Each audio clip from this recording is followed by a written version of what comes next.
I visited a nursing home for Brian's parents, my fiancé. There, I was led to a separate room and couldn't believe what a caregiver told me. Run away now! Those people, 10 years ago. I was asked to cover the entrance fee for the nursing home. Betty, actually, Dad and Mom were supposed to move in today, but I lent a considerable amount of money to a friend who's a CEO. I want to pay for a year in advance, but I'm short. Betty, could you lend it to me? I promise to pay you back soon. Brian made this request. Then, my mother-in-law Angela said, I'm sorry, but we will really pay you back soon. And my father-in-law Kevin apologized. I'm sorry for causing such trouble, especially since you're our son's fiancé. They don't realize I know it's all lies. If Brian is that insistent, just for a week then. I acted as though I reluctantly agreed. Really? I knew you'd say that, Betty. Brian was beaming. Then Angela and Kevin came over and patted me on the shoulder. Thank you. We will definitely make it up to you. We're blessed to have the best daughter-in-law. You're a lifesaver. They both seemed tearful. Despite feeling contempt, I played the role of a delighted and praised fiancé. Internally, I thought, just you wait. I won't let you exploit me as you wish. Huh? Touring the nursing home? I inadvertently voiced my puzzlement.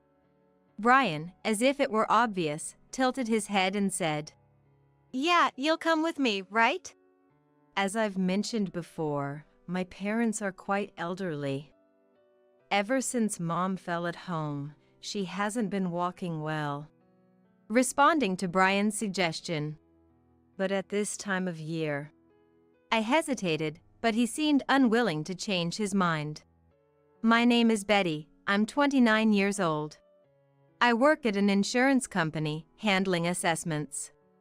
I met my boyfriend and fiancé Brian 2 years ago, near my favorite museum in a park.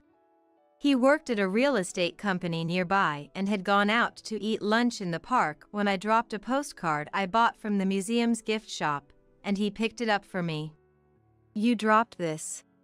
Brian picked up the postcard that had slipped from my bag, took out a handkerchief from his pocket, dusted the sand off it, and handed it to me. I had a good impression of him from the start because he was kind. I often visited that museum, and after several visits, I ran into Brian again. It was lunchtime, and he said, Would you like to eat together? We decided to have lunch together with takeout from a nearby cafe. After that, we exchanged contact information and started meeting outside of the park as well. We eventually moved in together, and Brian, having had many relationships, was smooth with dates and communication.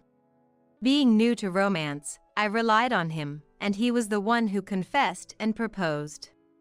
I was somewhat swept along, but I thought that's just how marriage is, as others told me.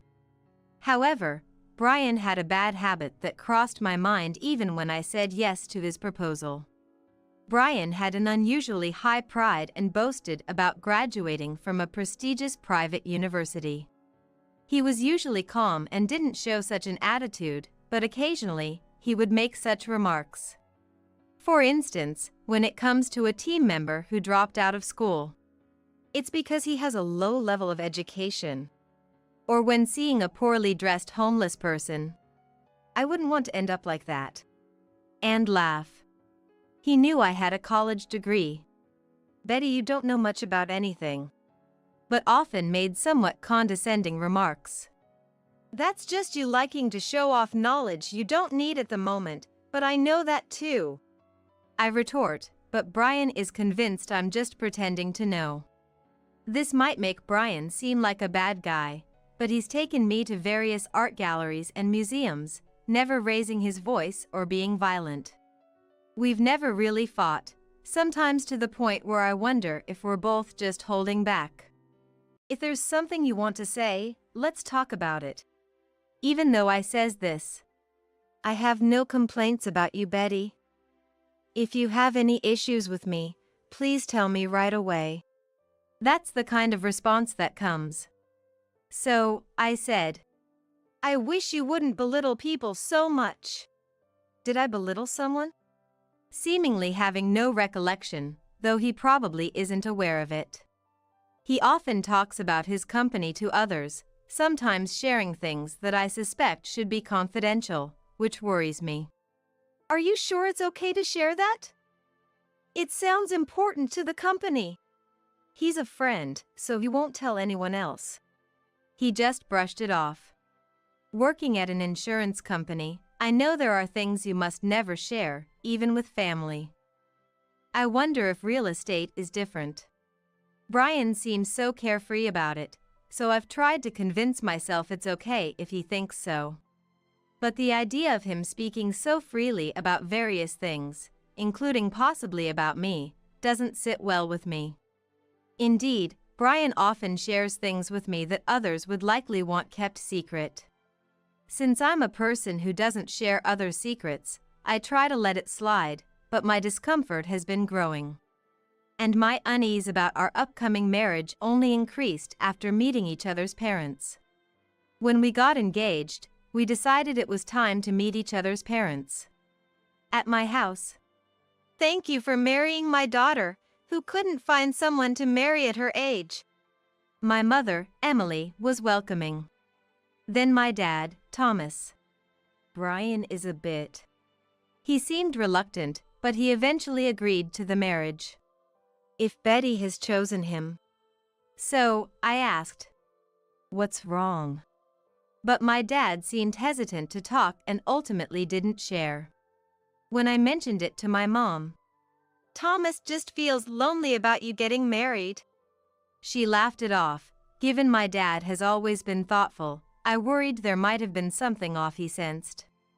Brian is charming and articulate, perhaps due to his job. He was thoroughly engaging throughout the visit and seemed to enjoy my mom's cooking, winning her over completely. Then came the day to meet his parents for the first time. I went to his house, nervous. His home was as spacious and nice as he said it would be. It might just be me thinking it looked like what nouveau riche would build. The color scheme was flashy, and it stood out in the quiet residential area. When I rang the doorbell, Welcome. A welcoming future parent-in-law greeted me. I could see ostentatiously expensive furniture inside, which was off-putting. Betty. You like art, right? We have quite a bit of that here. Take a look around. Brian said, but honestly, it wasn't to my taste, and I didn't find it interesting. However, I didn't want to criticize someone else's interests, and thinking it looked nouveau riche might just be my prejudice. Rethinking my approach, I faced his parents. Nice to meet you, I'm Betty. Please accept this. I greeted them politely and offered a gift. It was a cake from a famous bakery. I chose something that would appeal to people around Brian's parents' age. They were overly delighted by it, which was a relief. Thank you. We wouldn't buy this for ourselves. Laughing, his mother says, I'll go cut it. She said and stood up. Do you not like sweets? I asked his father. Of course. I love them. He replied with a smile. At that moment, I thought they seemed like nice people. However, when the future mother-in-law returned with a tray of sliced cake, I was taken aback. Here you go. There were 4 small plates on the tray. She placed it in front of everyone. What's this about? I wondered internally. The cake I brought was meant to be cut and served. Each plate had 2 slices on it. But my plate had only 1 slice, and it was much thinner than the others. Seeing me frozen, "What's wrong?" Brian asked. It's nothing. I managed to say after a struggle. Maybe they just mixed up their slice and mine. My mom often serves herself less when we have guests, out of politeness. but glancing at his mom, she was enjoying her 2 thick slices of cake. Ah, this cake is delicious. Thank you, Betty. Oh, Kevin. Would you like some more? Angela noticed Kevin's empty plate and asked. Then Brian said, I'll have some more too. Could you cut it a bit thicker this time? You've always been a big eater. Angela laughed and stood up. She took my plate along with the others, but only 3 returned. Angela, Kevin, and Brian's plates. Without even asking if I wanted more, my plate was cleared away. The conversation continued, and they finished the entire cake, but I was only given that first thin slice. Of course, since it was a gift, it wouldn't have mattered if there wasn't a piece for me, but isn't it normal to at least ask if someone would like more? I wondered if it was just me as my first visit came to an end. However, my distrust, or rather the feeling that something was off with my future in-laws, only grew. That feeling became definitive when we went to tour the nursing home. Brian had previously mentioned, I won't let them be cared for at home. They both want to live in a facility. I was reassured by that. Since my parents also said they didn't intend to burden me, we planned to continue living in our current home, just the 2 of us. But then, one day, Brian said, I'd like you to come with me to tour my parents' nursing home. I was surprised. Why should I be there when we're not even married yet? My parents consulted a professional advisor about the nursing home situation and assured me that they would handle the financial aspect themselves to ensure I wouldn't be burdened much financially. I want you to see if the facility is comfortable for my parents to live in. Plus, consider the location for visits and such.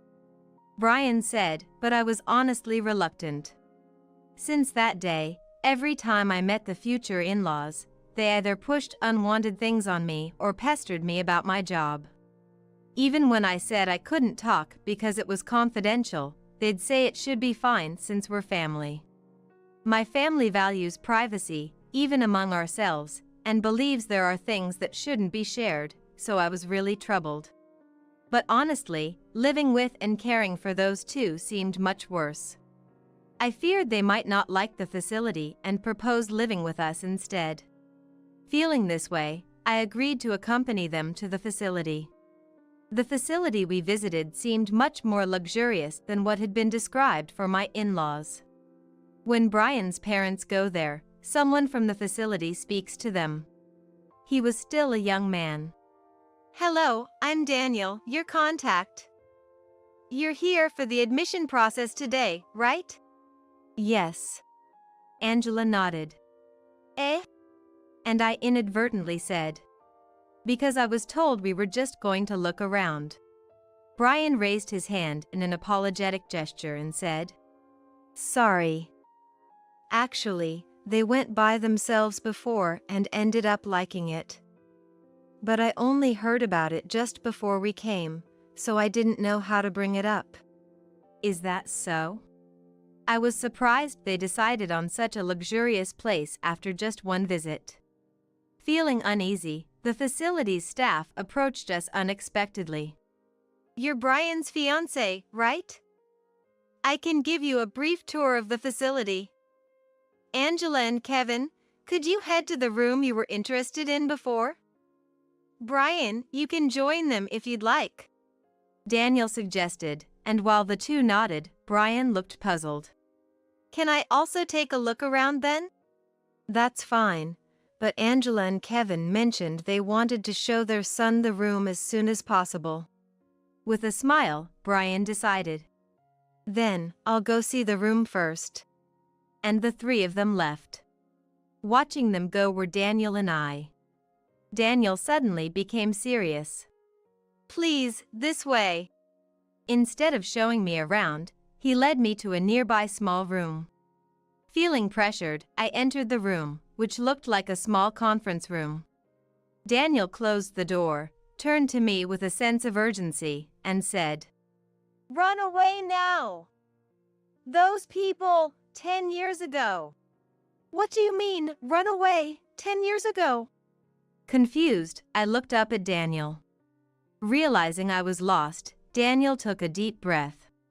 Sorry for bringing you here so suddenly. There's something I need to tell you. Those three, actually. Eh? I was shocked. So making us pay the entrance fee and then canceling means they've run off with the money? Daniel nodded to my trembling voice. I felt like I was about to collapse from the shock.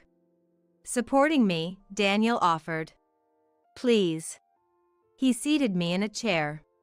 But why, knowing this, hasn't the facility reported them? I asked, completely baffled. Daniel began to explain, trying to calm me down. Please, calm down. First, I believe I'm the only one at this facility who knows they're the culprits of a scam. The incident from 10 years ago happened at a different facility. At a different facility? Then how do you know about it? Daniel said. It was when I was still a child. I used to visit my grandfather, who was living in a nursing home, and there I saw those three people and another woman. I think I accidentally wandered into a room while trying to find my way, where they were. Driven by innocent curiosity, Daniel peeked into the room and understood that the woman, named Barbara, was about to pay the entrance fee for the future in-laws. The three seemed genuinely sorry, saying they'd only borrow the money for now and apologized for the sudden inconvenience. Probably, due to some reason, they ran out of money, and the fiancé ended up paying. Losing interest, Daniel returned to his grandfather's room, but later saw the woman crying at the entrance, yelling at a staff member. Do you know where Brian and his parents are? It's my money. Why hasn't it come back to me? She was saying this. So, I asked a staff member I was friendly with, and apparently, Brian and his parents had come back to cancel their admission and left. They probably somehow managed to take the fiancé's money. But that was all done through official procedures, so the facility couldn't report it. It had to be the fiancé who did. Daniel thought it was unfortunate for the fiancé, who would inevitably catch them. After that, I got interested in working in care and started working at this facility. But I never imagined those three would continue committing the same crime without getting caught. I was simply stunned by Daniel's story. Everything was done to take money from me from the very beginning. I didn't want to believe that Brian's love was all fake, but Daniel's serious expression made me feel it was true. As tears spilled, Daniel offered me a handkerchief. Here, if it helps. I thanked him tearfully. After crying a bit, I surprisingly calmed down. Thanking Daniel, who had politely looked away, I asked him, Could you please help me catch them? Surprised at first, Daniel quickly responded firmly. Of course. After cooling my swollen eyes, Daniel and I headed to the room where they were likely waiting as if nothing had happened. Entering the room, Brian greeted me with his usual kind smile. Welcome back. You took quite a while, didn't you? He said. I pretended to be surprised by looking at my watch. Oh, indeed. This facility is so nice that I ended up taking my time looking around. I can see why Kevin and Angela liked it. I might decide on it in just one visit myself. Saying this made all three seem thoroughly convinced. Then Brian, with an overly deliberate tone, said, Oh, right. Actually, even though my parents are moving in today, I lent a lump sum of money to a business acquaintance. Internally, I thought, Here it comes! I exchanged a glance with Daniel for a moment. I wanted to pay for a year up front, but I'm short. The businessman said it would be returned in about a week. Betty, you brought your card today, right? Could you lend it to me? I'll pay you back immediately. Brian says that. And then Angela adds, I'm sorry, but we will really pay you back soon. She said to me, and Kevin apologized to me. I'm sorry for causing such trouble, even though you're our fiancé. They don't know that I'm aware all of it is a lie. Just you wait. I won't let you take advantage of me as you please. I resolved in my heart, showing reluctance and disarray on the surface. How much? It's about $100,000. You've been saving up for a while, right? You should have that much. Indeed, my bank account does have $100,000. I've been single for years, living frugally, but that money isn't yours. I murmured in my heart. And I showed reluctance even more. $100,000 is a huge amount. It's natural to refuse. Isn't it okay to sign the contract next week? Please, make it work. We're in the middle of selling the house to proceed the admission. If we don't sign today, my parents might have to spend about a week homeless. This too must be all lies.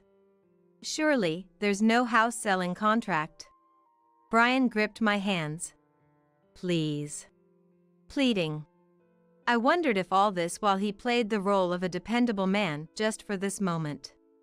Brian always showed the composure of someone older. Had it been the old me, I might have been swayed by Brian begging like this. So, I acted accordingly. If Brian says so, just for a week then. Really? I knew you'd say that, Betty. Brian's face lit up. Then Angela and Kevin came over, patting my shoulder. Thank you. We will definitely return the favor. We're so lucky to have the best daughter. You're a lifesaver. Both seemed on the verge of tears. Despite my contempt, I pretended to be a pleased and praised fiancé. Oh, it's nothing much. It's just for a week, after all. When I looked at Daniel, he said, Those who need to sign the documents, please come this way. And opened the door. Daniel and I had already discussed the dangers of actually signing any documents, even as an act. So, we decided to pretend to sign in a place away from the three. They wouldn't suspect Daniel and I were in cahoots. As expected, after a short while, Daniel returned and said, Here are the details of the payment for the 2 residents for 1 year. Presenting a fake statement with a smile, which they tucked away without a close look.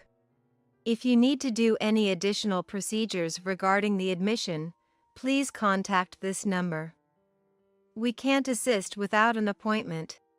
Understood. Brian received it. The number was Daniel's. This ensured that Daniel would be informed if they attempted to cancel. Thus, he could contact me. But that alone might not be enough, they could come up with some excuse. This is what the family is up to.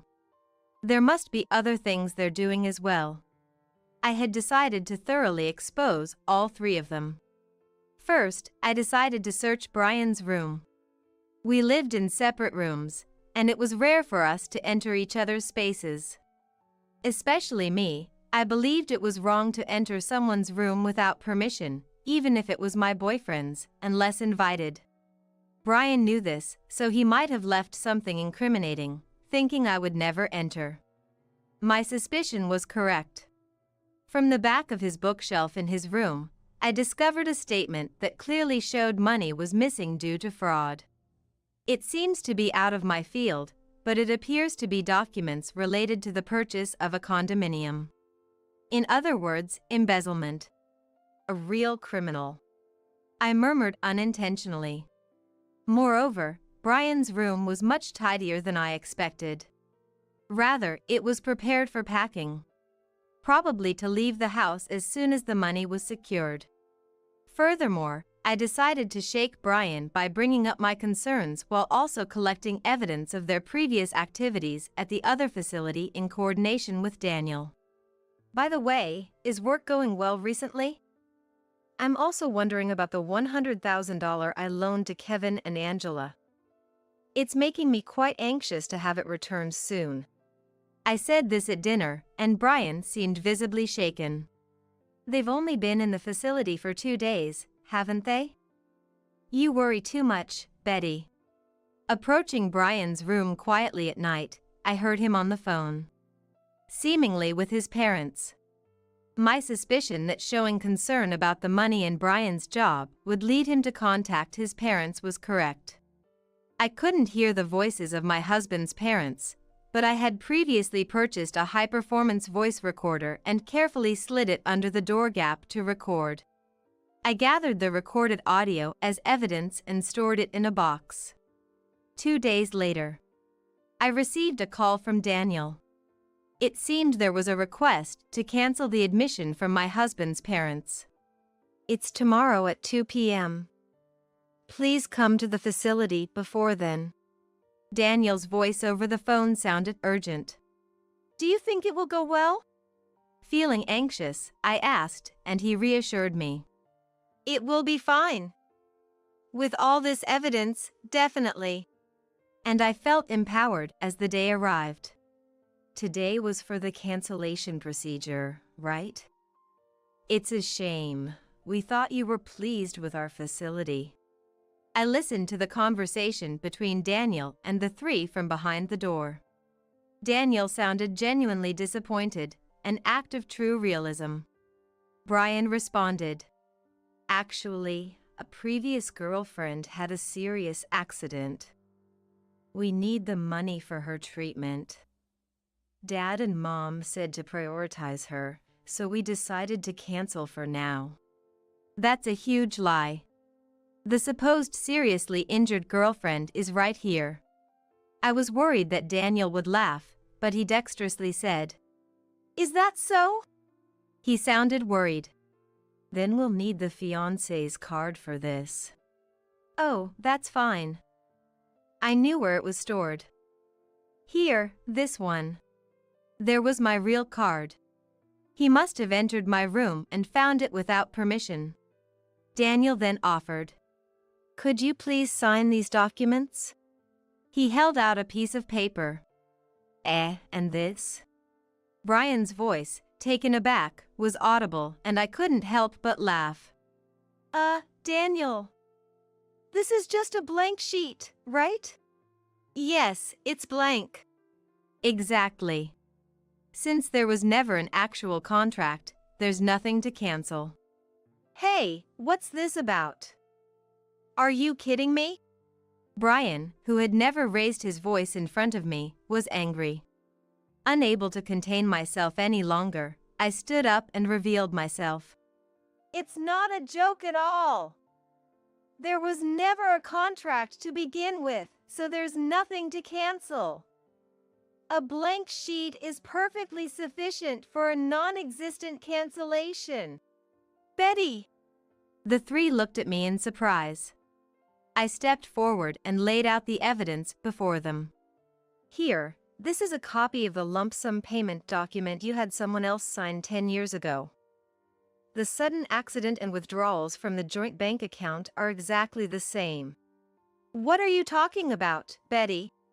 Ignoring Brian's bewildered look, I then showed the real estate statement found in Brian's room.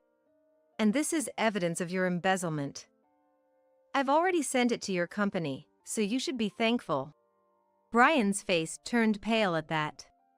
His parents began to clamor, asking what this all meant. Their uproar was ludicrous. You've been deceiving me, Betty. If this gets to the company, I'll be fired. Yes, Betty. What is Brian supposed to do now? And how are we supposed to live? Their successive complaints utterly exasperated me. I took out the voice recorder and played its contents at high volume. That's okay. We're already preparing to escape. We can leave any time. She was a bit more cautious than the last woman, but it was easy. Really, deceiving people for money is the way to go. Such voices were recorded. What to do? You all are going to prison, you criminals. Taking people's money through deceit is despicable.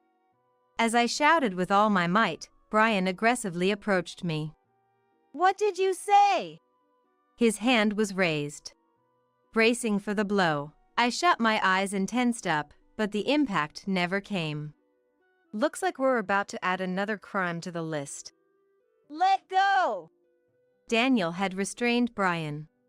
At that moment, the police, who had been called in advance, burst into the room. This low-educated woman. Have you forgotten the kindness I've shown you for 2 years? Brian was still yelling as the police subdued him. I couldn't help but snort in disbelief at his words. Low-educated? Whose? When I mentioned the university I attended. That can't be, Brian muttered. The name of the university I attended was far more prestigious than Brian's. I never thought it was worth mentioning, especially not to Brian, believing it wouldn't make any difference. What does academic background have to do with character anyway?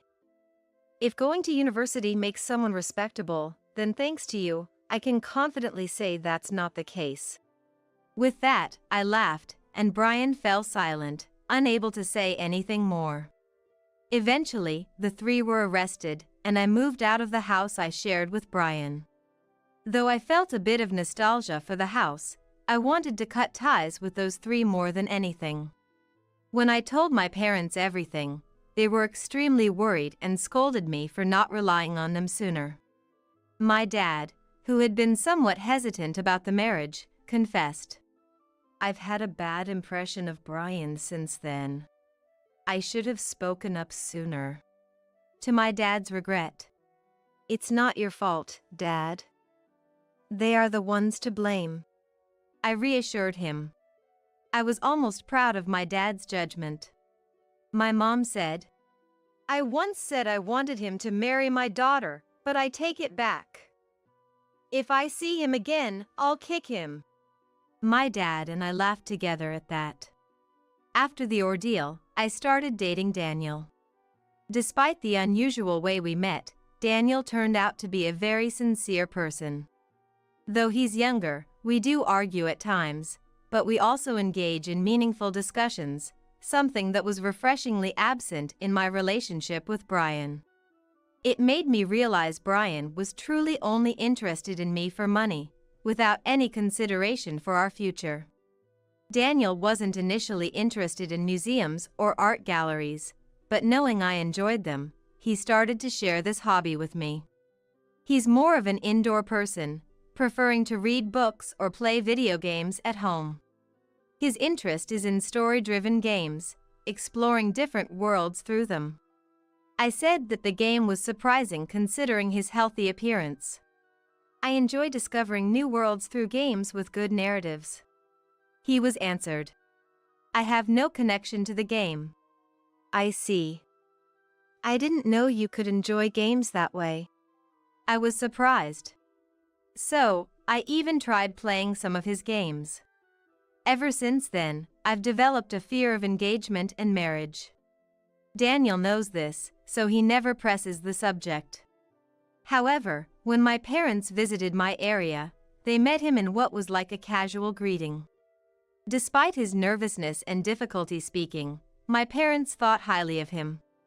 My dad, contrasting his opinion from Brian's time. Why not get married soon? Even suggested.